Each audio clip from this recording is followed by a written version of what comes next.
കോടാലിക്കൈയോട് യാതൊരു വിരോധവുമില്ല. എന്നാൽ കോടാലി കൊടുത്തുവിട്ട നേതാക്കന്മാരോട് അങ്ങനെയല്ല. കോടാലി കൊടുത്തുവിട്ട CPM നേതാക്കളെ പ്രതി ചേർത്ത് കേസെടുക്കണമെന്ന DCC പ്രസിഡന്റ് CP മാത്യു രാജകുമാരിയിൽ പറഞ്ഞു. കോടാലി കൈയോട് യാതൊരു വിരോധവുമില്ല. എന്നാൽ കോടാലി കൊടുത്തുവിട്ട നേതാക്കന്മാരോട് അങ്ങനെയല്ല. കോടാലി കൊടുത്തുവിട്ട CPM നേതാക്കളെ പ്രതിചേർത്ത് കേസെടുക്കണമെന്ന് DCC പ്രസിഡന്റ് CP മാത്യു. തിരഞ്ഞെടുപ്പ് ദിവസം കോൺഗ്രസ് രാജകുമാരി മണ്ഡലം പ്രസിഡന്റ് റോയ് ചാത്തനാട്ടിനെ ആക്രമിച്ച സംഭവത്തിൽ രാജകുമാരിയിൽ ഉടുമ്പൻചോല ബ്ലോക്ക് കോൺഗ്രസ് സംഘടിപ്പിച്ച പ്രതിഷേധയോഗം ഉദ്ഘാടനം ചെയ്ത് സംസാരിക്കുകയായിരുന്നു CP മാത്യു. കോടാലി കൈയോട് യാതൊരു വിരോധവുമില്ല.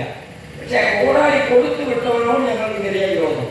ഇതിനെ പറഞ്ഞുവിട്ട ആളുകൾ അവരെ കൂടി കേസിൽ ഉൾപ്പെടുത്തുവാനുള്ള അന്വേഷണമായ ഇൻവെസ്റ്റിഗേഷൻ നടന്നുകൊണ്ടിരിക്കുക.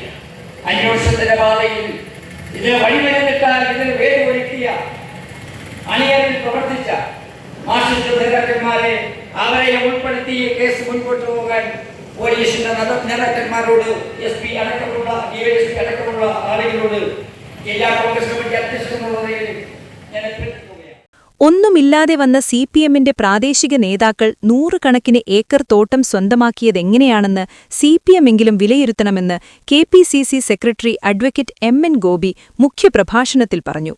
കോൺഗ്രസ് നേതാക്കളെ മർദ്ദിക്കുന്ന CPM നേതാക്കളുടെ സ്വത്ത് വിവരം സംബന്ധിച്ച അന്വേഷണം നടത്തുമെന്നും 4-ാം തീയതി മുതൽ UDF അധികാരത്തിലെത്തിയാൽ പോലീസിലുൾപ്പെടെ കനത്ത അഴിച്ചുപണി നടക്കുമെന്നും അദ്ദേഹം പറഞ്ഞു. രാജകുമാരി ടൗണിൽ നടന്ന പ്രതിഷേധ യോഗത്തിൽ ബ്ലോക്ക് പ്രസിഡന്റ് MP ജോസ് അധ്യക്ഷത വഹിച്ചു. DCC പ്രസിഡന്റ് CP മാത്യു ഉദ്ഘാടനം നിർവഹിച്ചു.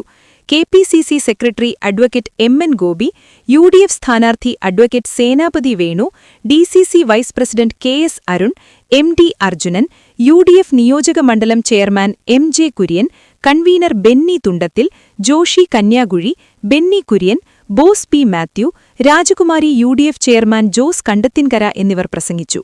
സിറ്റി വിഷൻ രാജകുമാരി.